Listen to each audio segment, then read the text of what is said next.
உலக மக்கள் அனைவருக்கும் ஏஎம்என் டிவி நேயர்களுக்கும் என் நன்றி கலந்த வணக்கத்தை தெரிவித்துக் கொள்கிறேன். கடந்த வாரத்தில் பார்த்தோம்னா இந்த 4 டூலையும் எப்படி பயன்படுத்துறதுன்னு சொல்லி பார்த்தோம்.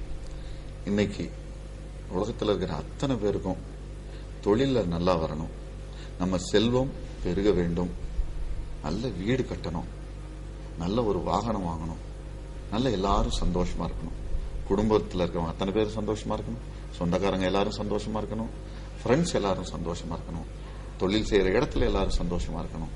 இதுதான் எல்லாத்துடைய எண்ணம். இதுல மாறுபட்ட கருத்து நிச்சயமா யாருக்குமே இருக்க முடியாது. இப்ப நம்ம சொன்ன எல்லா டூலையும் வச்சுக்கிட்டு தொழில் எப்படி செய்யறது, தொழில் எப்படி மேல வர்றது, வீடு எப்படி வாங்குறது, வாகனம் எப்படி வாங்குறது, செல்வத்தை எப்படி பெருக்கிறது, இதுதான் நம்ம பார்க்க போறோம். தொழில் எல்லாத்தாலையும் செய்ய முடியுமா? தொழில எல்லாத்தாலையும் வெற்றி பெற முடியுமா? சில பேர் சொல்லுவாங்க, அப்பா தொழில் செய்யல, மகனுக்கு தொழில் செய்யணும்னு ஒரு ஆர்வம் இருக்கு. ஏன்டா நீ ஏன் தொழில் செய்யற? நீ எங்கேயா ஒரு வேலைக்கு போலாம்ல.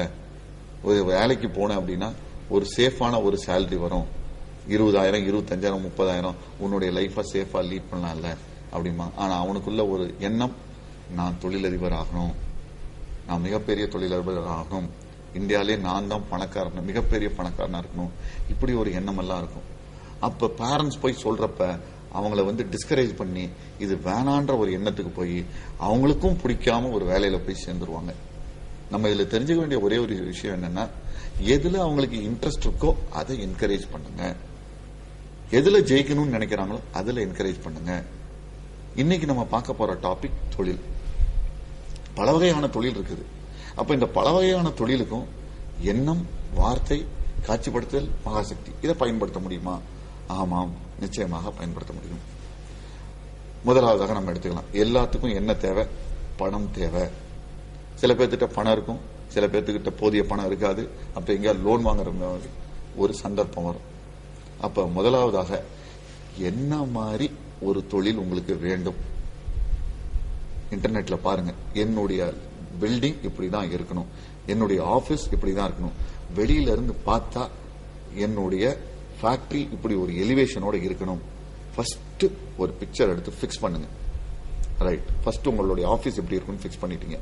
அதுக்கு அடுத்தது உங்க ஆபீஸ்ல எவ்வளவு டிரான்சாக்சன் ஃபர்ஸ்ட் இயருக்கு நடக்கணும். ஃபார் எக்ஸாம்பிள், 1 கோடி ரூபாய் டிரான்சாக்சன் நடக்கணும், 2 கோடி ரூபாய் டிரான்சாக்சன் நடக்கணும், எவ்வளவு டிரான்சாக்சன் நடக்கணும். அதை ஒரு பேங்க் பாஸ்புக்லயோ அல்லது ஒரு பேலன்ஸ் ஷீட் மாதிரியோ அந்த 1 crore நீங்க கொண்டு வந்துருங்க. இதை ரெண்டையும் கொண்டு வந்துட்டீங்க. அதுக்கு அடுத்தது, என்கிட்ட பணம் இல்ல, அப்ப நம்ம எங்க போறோம்? பேங்க் லோனுக்கு போறோம். அப்ப எந்த பேங்க்ல போய் நீங்க லோன் கேட்க போறீங்க, அந்த பேங்கோடைய ஒரு பிக்சர், வெளியில இருந்து ஒரு போட்டோ, இல்ல அந்த பேங்கோடைய பேர், எதுவாக வேணாம் இருக்கலாம். அப்ப எடுத்தோடனே நமக்கு தேவை ஒரு பேங்க் லோன். அந்த பேங்க் லோனுக்கு போயிட்டு அதுக்கப்புறம் நீங்க பணத்தை வாங்குறீங்க, தொழில இன்வெஸ்ட் பண்றீங்க, ஒரு ஃபேக்டரி கட்டுறீங்க, அதுக்கப்புறம் நீங்க லாபத்தை எடுக்கிறீங்க. இதுதான் ஜெனரலா எல்லா தொழிலுக்கும் உண்டானது. இதுல மாற்று கருத்து இருக்கிறதுக்கு வாய்ப்பு கிடையாது. அப்ப எடுத்தோடனே என்ன பண்றீங்க? உங்களுடைய தொழிலுக்காக கண்ணை மூடிட்டு காட்சிப்படுத்துங்க. இப்ப நீங்க இது காட்சிப்படுத்தி நம்ம அந்த காட்சி நமக்குள்ள வருமா? நிச்சயமா வரும். நான் சொல்ற பிராக்டிஸ் மட்டும் நீங்க ஃபாலோ பண்ணுங்க. ஒரு ஒளியை பார்த்துக்கிட்டே இருங்க, கண்ணை மூடுங்க, ஆட்டோமேட்டிக்கா அந்த ஒளி அங்க தெரியும். அப்புறம் கொஞ்ச நேரத்தில் அந்த ஒளி மறைஞ்சிரும். தினமும் கண்ணை ஓபன் பண்ணுங்க, அந்த ஒளியை பாருங்க, கண்ணை மூடுங்க, மனக்கண்ணால பாத்தீங்கன்னா அந்த ஒளி உங்களுக்கு தெரிஞ்சுக்கிட்டே இருக்கும். இது எதை பார்த்தாலும் உங்களுக்கு அந்த பிராக்டிஸ் வரும். ஃபார் எக்ஸாம்பிள், நீங்க இதை பிராக்டிஸ் பண்ணி பார்க்கணும். உங்க முன்னாடி உங்க குழந்தையோ உங்க தாய் தந்தை யாரா இருந்தாலும் சரி, அப்படியே பாருங்க, கொஞ்ச நேரம் கண்ணை மூடுங்க, அவங்களுடைய முகம் உங்களுடைய மனக்கண்ணுக்கு வரும். அப்ப உங்க ஃபேக்டரி எப்படி இருக்கணும்? இன்டர்நெட்ல இருந்தோ அல்லது நீங்க ஏதாவது ஒரு போட்டோ எடுத்ததோ ஒரு போட்டோ எடுத்துக்கோங்க. அந்த போட்டோவை ஒரு புக், ட்ரீம் புக்னு அந்த புக்கு பேர் வச்சிருங்க. ட்ரீம் புக் பேர் வச்சுட்டு கீழே ட்ரீம்ஸ் கம் ட்ரூ, 2 ட்ரீம்ன்ற வார்த்தை வருது, இது வேணாம் நீங்க ஃபில் பண்ணீங்கன்னா மேஜிக் புக்னு வச்சுக்கோங்க. கீழே dreams come true, magic book, dreams come true, உங்களுடைய கனவு நனவாக்க போகிற புத்தகம் இந்த புத்தகம் தான் அப்படின்னு ஒரு எண்ணம். அந்த எண்ணத்தோட உங்களுடைய ஆபீஸ், ஃபேக்டரி எப்படி இருக்கணும் அந்த பிக்சரை பேஸ்ட் பண்ணிடுறீங்க. அதை மனக்கண்ணால பாக்குறீங்க.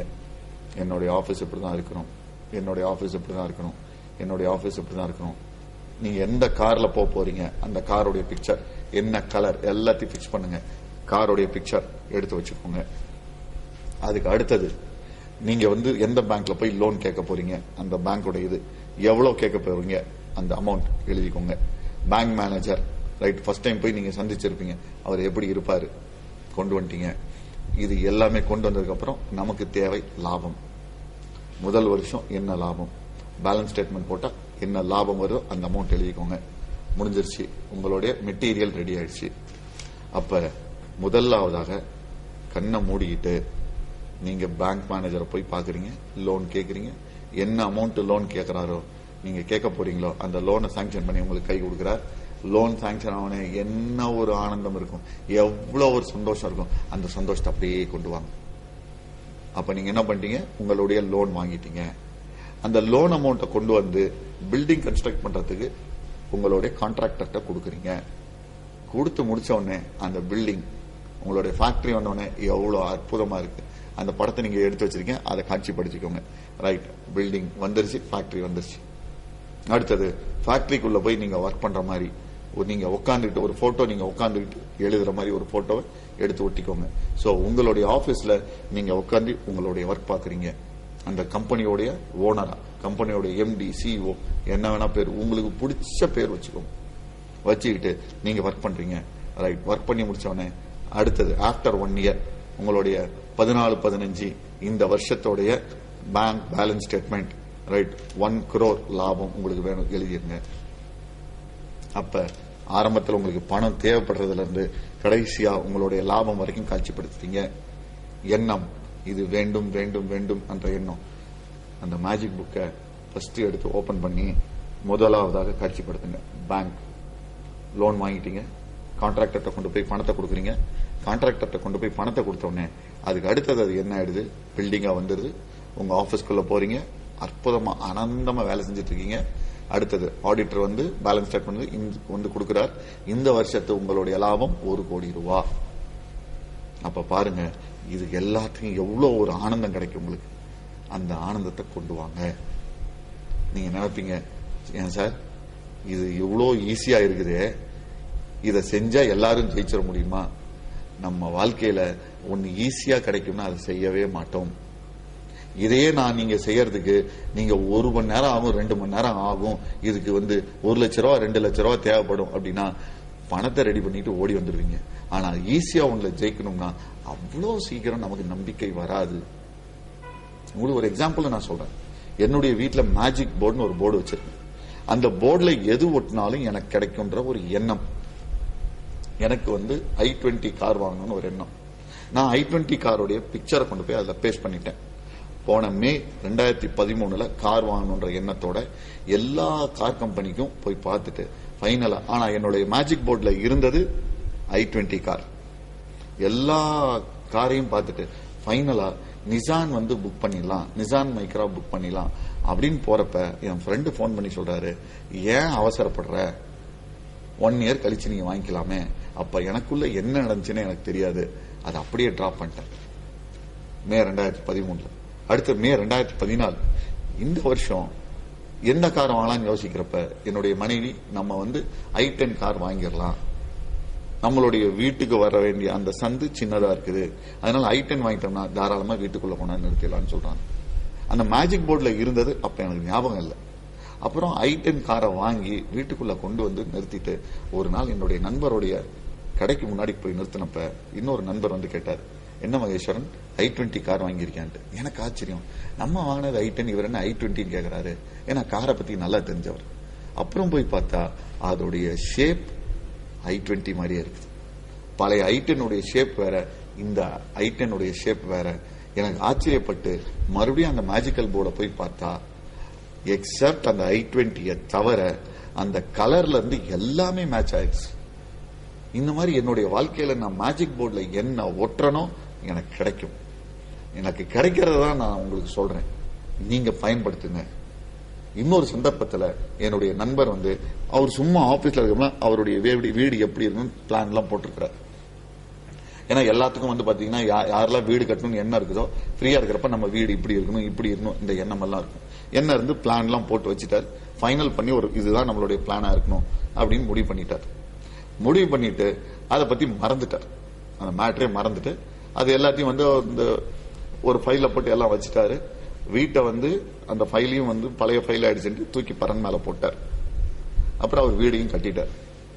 வீட்டை கட்டி முடிச்சதுக்கு அப்புறம் பழைய வீட்டுல இருந்து புது வீட்டுக்கு எல்லாத்தையும் ஷிஃப்ட் பண்றாங்க. அப்ப வேண்டாததெல்லாம், வேண்டாத பேப்பர் ஃபைல் எல்லாத்தையும் வெளியே தூக்கி போட்டலாம் அப்படின்ற முடிவோட எல்லா ஃபைலையும் பார்த்துட்டு இருக்கிறாங்க. அப்ப அவரு அப்ப போட்ட பிளான் அவர் கையில கிடைச்சிருக்குது. அந்த பிளானை எடுத்துட்டு போய் பார்த்தா அன்னைக்கு என்ன பிளான் போட்டாரோ அதே பிளான் எக்ஸிக்யூட் ஆயிருக்குது. எப்படி எக்ஸிக்யூட் ஆச்சு, யார் எக்ஸிக்யூட் பண்ண வச்சாங்க? அந்த எண்ணத்துல என் வீடு இப்படிதான் இருக்கணும், இப்படிதான் இருக்கணும், இப்படிதான் இருக்கணும், இப்படிதான் இருக்கணும், தெரிஞ்சோ தெரியாமலையோ அவருடைய ஆல்பா ஸ்டேஜ்ல போய் என்னுடைய வீடு இப்படி இருக்கணும் உள்ள போட்டிருப்பாரு. உள்ள போட்ட உடனே அந்த மகாசக்தி வேலை செய்ய ஆரம்பிச்சிருச்சு. இவருக்கு தேவையானது இந்த மாதிரி வீடு, உடனே எல்லாத்தையும் ரெடி பண்ணி அவருக்கு அதே மாதிரி வீட்டை கொண்டாந்து கொடுத்துருது. அப்ப என்னுடைய வாழ்க்கையில் நடந்திருக்குது, என் நண்பருடைய வாழ்க்கையில் நடந்திருக்குது. எங்க வாழ்க்கையில நடக்கிறப்ப ஏன் உங்க வாழ்க்கையில நடக்காது? இதுல என்ன கஷ்டம் இருக்குது? நமக்கு எந்த கஷ்டமும் கிடையாது. எந்த தொழில் நீங்க செய்யணும்னு நினைச்சீங்கனாலும் இதை வந்து ஃபாலோ பண்ணுங்க. சரி, தொழிலுக்கு வந்து ரைட்டு, எனக்கு வேலைக்கு தான் போகணும்னு ஒருத்தர் எண்ணத்தோட இருக்கிறார். நான் இந்த கம்பெனிக்கு தான் நான் போகணும்னு ஒரு எண்ணத்தோட இருக்கிறார். இந்தியாவில் இருக்கிற டாப் MNC கம்பெனில ஒரு கம்பெனி நான் போகணும்னு எண்ணத்தோட இருக்கிறார். அப்ப அதுக்கு நான் என்ன சார் செய்யணும்? எந்த கம்பெனிக்கு போகணும்? அந்த கம்பெனியோட போட்டோ எடுத்து உங்களுடைய மேஜிக்கல் புக்ல ஒட்டுங்க. அப்ப நீங்க அங்க ஐடி கார்டு, நீங்க ஃபுல் சூட்ல இருந்தீங்கன்னா நீங்க எப்படி இருப்பீங்க, உங்களுடைய போட்டோ எடுத்து அதுல ஒட்டுங்க. ரெண்டையும் ஒட்டிட்டு அங்க உள்ள போய் வேலைக்கு போயிட்டு வந்தீங்கன்னா what will be your monthly salary, அதை வந்து கேட்டுக்கோங்க. அப்ப ஃபர்ஸ்ட் டே வேலைக்கு போனீங்கன்னா எவ்வளவு ஒரு சந்தோஷம் இருக்கும், அந்த ஃபீலிங். இதெல்லாம் பண்ணிக்கிறீங்க. கண்ணை மூடிட்டு அந்த கம்பெனியை பாக்குறீங்க, கண்ணை மூடுறீங்க. அந்த கம்பெனி உங்களுடைய மனசுலயே நிற்கும். அந்த மனசுல இருந்து அது போகும், மறுபடியும் கம்பெனியை பாக்குறீங்க. அந்த உங்களுடைய மேஜிக்கல் புக்ல திரும்பவும் கண்ணை போடுறீங்க. இதை பிராக்டிஸ் பண்ணிட்டே இருக்கிறப்ப உங்களுடைய மனக்கண்ணில் அந்த கம்பெனி பதிஞ்சிரும். அடுத்து நீங்க எப்படி வந்து உள்ள போறீங்க, உங்க கம்பெனிக்கு என்ன ஷூட்டிங்ல உள்ள போவீங்க, அதை அப்படியே காட்சிப்படுத்துறீங்க முதல் நாள். அதுக்கப்புறம் ஒரு மாசம் முடிச்ச உடனே என்ன சம்பளம், பேங்க், உங்களுடைய பேங்க் பாஸ்புக்ல எவ்வளவு அமௌண்ட் வரும், இது எல்லாத்தையும் காட்சிப்படுத்துறீங்க. எப்ப இது நடக்கணும் அதையும் வச்சுக்கோங்க. எனக்கு 2014 எனக்கு நடக்கணும், எனக்கு 2015 நடக்கணும். ரைட், பிக்ஸ் பண்ணிக்கோங்க. ஒவ்வொரு நாளும் இதை பார்த்துக்கிட்டே வாங்க. கம்பெனிக்கு உள்ள போறீங்க, ஃபர்ஸ்ட் டே சந்தோஷமா வேலை செய்றீங்க, அப்புறம் சந்தோஷமா வெளியே வந்துடுறீங்க. மந்த் எண்ட் ஜனவரி மாசம் நீங்க சேரீங்கன்னா ஜனவரி 31 தேதியை பார்த்துட்டு கம்பெனிக்குள்ள போடுறீங்க. பேங்க்ல வந்து உங்களுடைய சேலரி கிரெடிட் ஆயிடுது, பாஸ்புக்கை பாக்குறீங்க, சேலரி வந்து 1 லட்சம் ரூபான்னு இருக்குது. ஆனந்தமா கம்பெனியை விட்டு வெளியே வரீங்க. இது அப்படியே காட்சிப்படுத்துங்க. அந்த ஃபீலிங், 1 லட்சம் ரூபாய் சம்பளம் வந்து எவ்வளவு சந்தோஷமா இருப்பீங்க, அம்மா எவ்வளவு சந்தோஷமா இருப்பாங்க, அப்பா எப்படி சந்தோஷமா இருப்பாங்க, கூட இருக்கிறவங்க எல்லாம் எப்படி சந்தோஷமா இருப்பாங்க. இதை கொண்டு வாங்க. அடுத்தது, நான் வந்து பப்ளிக் செக்டாருக்கு தான் போகணும், நான் ஒரு IPS ஆபீசர் ஆகணும், நான் ஒரு மெரைன் இன்ஜினியர் ஆகணும், நான் ஒரு IAS ஆபீசர் ஆகணும், நான் ஒரு IFS ஆபீசர் ஆகணும். அதுக்கும் இதே மாதிரி நான் சொன்ன வழிமுறைகளை கடைபிடிச்சீங்கன்னா நிச்சயமாக வெற்றி அடைஞ்சிருவீங்க. இது வந்து தொழில், வேலை வாய்ப்பு. எனக்கு செல்வம் வேணும், எனக்கு வீடு வேணும், எனக்கு கார் வேணும். இப்ப இந்த வீட்டையும் காரையும் ஒன்னா பார்த்தரலாம். அப்ப என்ன மாதிரி வீடு வேணும் உங்களுடைய எண்ணத்துல இருக்கும். எங்கேயாவது அதே மாதிரி வீடு பார்த்துருவீங்க, அந்த போட்டோ, ஒரு போட்டோ எடுத்துக்கோங்க. இல்ல நான் இன்டர்நெட்ல இந்த மாதிரி ஒரு வீடு பார்த்தேன், அந்த போட்டோ அதை டவுன்லோட் பண்ணிக்கோங்க. அதை கலர்ல, தயவு செய்து பிளாக் அண்ட் ஒயிட்ல எதுவும் பண்ணிடாதீங்க, கலர்ல எடுத்து அந்த போட்டோவை ஒட்டிருங்க. ஒட்டிட்டு என்ன கார் உங்களுக்கு வேணும், என்ன கலர் வேண்டும் அதையும் எடுத்து ஒட்டிருங்க. அந்த வீட்டை பாருங்க, மனக்கண்ணில் உள்ள வாங்குங்க, மனக்கண்ணில் உள்ள வாங்குங்க. அந்த காரை மனக்கண்ணில் உள்ள வாங்குங்க. அந்த காரை நீங்க டிரைவ் பண்ற மாதிரி என்ன கார் வேணும், ஜாக்வார் வேணுமா, லேண்ட் ரோவர் வேணுமா, BMW வேணுமா, என்ன கார் வேணாலும் சரி. அதை பத்தி இது இத்தனை லட்சம் ஆகுது, அது அத்தனை லட்சம் ஆகுது, அது நம்ம கவலை இல்லை. அது மகாசக்தி, அது பார்த்துக்கும். நம்ம எதை பத்தியும் கவலைப்பட வேண்டியதில்லை. என்ன வேணும் அதை மட்டும் கேட்கலாம். அப்ப காரை பிக்ஸ் பண்ணிடுறீங்க, வீட்டை பிக்ஸ் பண்ணிடுறீங்க. ரைட், இப்ப காட்சிப்படுத்த போறீங்க. ரெண்டையும் இப்ப வந்து மெர்ஜ் பண்ணி காட்சிப்படுத்த போறோம். வீட்டுக்குள்ள இருந்து உங்களுடைய கார்ல வீட்டு போர்ட்டிக்குள்ள போய் நிக்கிறீங்க. அம்மா வராங்க, அப்பா வந்து நிக்கிறாங்க வாசப்படியில. நீங்க, உங்க வைஃப், குழந்தை சந்தோஷமா வீட்டுக்குள்ள போறீங்க. புது கார் வாங்கியிருக்கேன்னு சொல்லிட்டு அப்படியே உள்ள போறீங்க. அம்மாவும் அப்பாவும் சந்தோஷமா உங்களை எல்லாத்தையும் வரவேற்கிறாங்க. இதை காட்சிப்படுத்திக்கிட்டே இருங்க.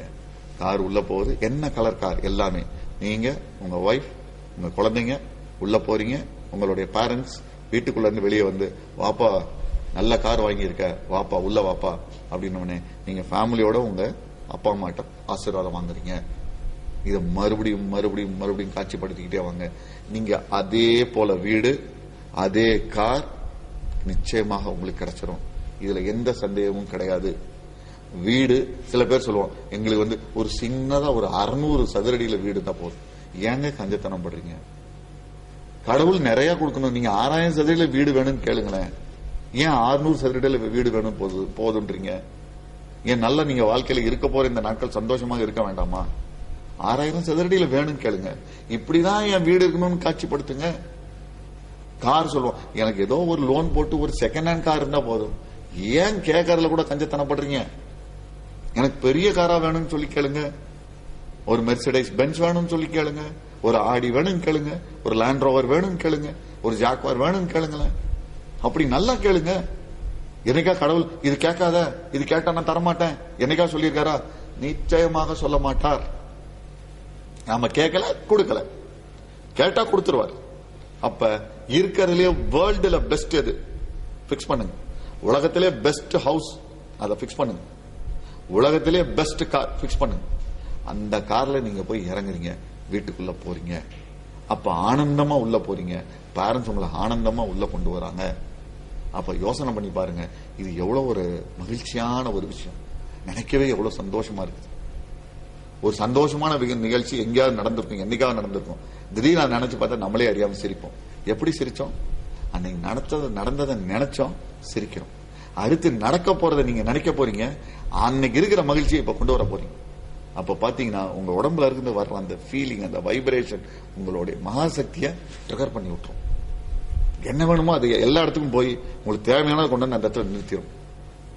வீடு, வாங்கணும், தொழில், வேலை எது வேணாலும் கிடைக்கும். அடுத்தது, சார் எனக்கு நிறைய கடன் வந்துருச்சு சார், நான் என்ன சார் பண்றது? நீங்க சில பேர்த்த பாத்தீங்கன்னா சொல்லுவாரு, நான் வாழ்க்கை ஃபுல்லா கடன் வாங்கியே தான் இருப்போம் போல இருக்குது. அப்ப அவர் எதை ஈர்க்கிறாரு? கடன் ஈர்க்கிறாரு. உலகத்துல எங்கெல்லாம் கடன் இருக்குதோ குடுகுடுன்னு ஓடி வந்து அவர் மடியில் வந்து உட்காந்து எப்படி அவர் சரியாவார்? சில பேர் சொல்லுவாங்க, என் பிரச்சனை தீரவே மாட்டேங்குது. எப்படி தீரும்? தீரவே தீராது. அது எத்தனை நாள் ஆனாலும் அவருக்கு தீராது. நான் ஆனந்தமா இருக்கேன், சந்தோஷமா இருக்கிறேன், எனக்கு எந்த கவலையும் கிடையாது, எந்த பிரச்சனையும் கிடையாது. அந்த பிரச்சனை கவலையை கூட விட்டுருங்க, நான் ஆனந்தமா சந்தோஷமா இருக்கிறேன், அதை மட்டும் சொல்லுங்க. என்னைக்கு வார்த்தையை ஈர்க்கிறீங்களோ அது வந்துடும். சில பேர் சொல்லுவாங்க, என் ஒய்ஃபுங்க எனக்கு என்னைக்கும் சண்டையா? தீரவே தீராது. காலையில போனீங்கனாலும் சண்டை, சாயந்தரம் போனீங்கனாலும் சண்டை. சொல்லுங்க, நானும் என் குடும்பமும் ஆனந்தமா மகிழ்ச்சியா இருக்கிறோம். நீங்க நினைப்பீங்க, சார் 20 வருஷம் ஆகுது சார் நான் கல்யாணம் ஆகி, என் ஒய்ஃப் எப்படி ரியாக்ட் பண்ணுவாங்களே தெரியாது. தயவு செய்து சொல்றேன், 40 வருஷம் ஆனா கூட உங்களுக்கு தெரியாது. அதுக்கு சில சுலபமான வழிகள் இருக்குது. ஈஸியா எல்லாரும் மகிழ்ச்சியா இருக்கலாம். யார் எப்படி ரியாக்ட் பண்ணுவாங்கன்னு யாருக்குமே தெரியாது. நம்ம எப்படி ரியாக்ட் பண்ணுவோம் நமக்கே தெரியாது. இந்த நிமிஷம் நல்லா இருப்போம், அடுத்த நிமிஷம் வேற மாதிரி இருப்போம். நம்மளே எப்படி இருக்கிறப்ப நம்ம மனைவி கிட்ட அதை எதிர்பார்க்கறது தப்பு. அவங்கள புரிஞ்சுக்கணும். அப்ப எல்லாரும் சந்தோஷமா இருக்கலாம். அப்ப இந்த வாரத்தில் நீங்க பாத்தீங்கன்னா தொழில், வேலை, அடுத்தது வீடு, வாகனம் பார்த்தோம். அடுத்த வாரத்துல செல்வமும் குடும்ப மகிழ்ச்சியும் பார்க்க போறோம். இவ்வளவு நேரம் அமைதியா ஆனந்தமா கேட்டதுக்கு உலக மக்கள் அனைவர்களுக்கும், AMN TV நேயர்களுக்கும் என் நன்றி கலந்த வணக்கத்தை தெரிவித்துக் கொள்கிறேன்.